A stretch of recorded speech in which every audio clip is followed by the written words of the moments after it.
ক্যারিয়ারের শুরু থেকেই অসংখ্যবার সিনেমার প্রস্তাব পেলেও বরাবরই তা ফিরিয়ে দিয়েছেন। জানিয়েছেন পছন্দমতো গল্প পেলে তবেই সিনেমায় অভিনয় করবেন। অবশেষে এলো সেই সময়। ছোট পর্দা পেরিয়ে এবার বড় পর্দায় নাম লেখালেন জনপ্রিয় অভিনেত্রী তানজিন তিশা। তবে ঢালিউডে নয়, তিশার সিনেমায় অভিষেক হতে যাচ্ছে টলিউডে।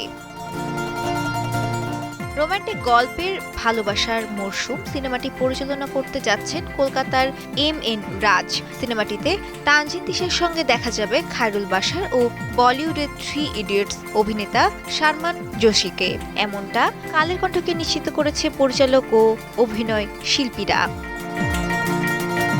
এখানে সম্পর্কের গল্প, বন্ধুত্বের গল্প, পরিবারের গল্প আছে। এই ছবিটা মূল কাস্টিং হচ্ছে তানজিন তিশা। পুরো ছবির গল্প ঘিরেই, অর্থাৎ শুরু থেকে শেষ পর্যন্তই সে রয়েছে। বাশার রয়েছে, তার চরিত্রটাও অনেক গুরুত্বপূর্ণ, যেটা মনে হয়েছে একদম তার জন্যই। এছাড়া সালমান জোশী রয়েছেন, এখানকার সুস্মিতাও রয়েছেন। শ্রেয়া রায়, কালের কণ্ঠ।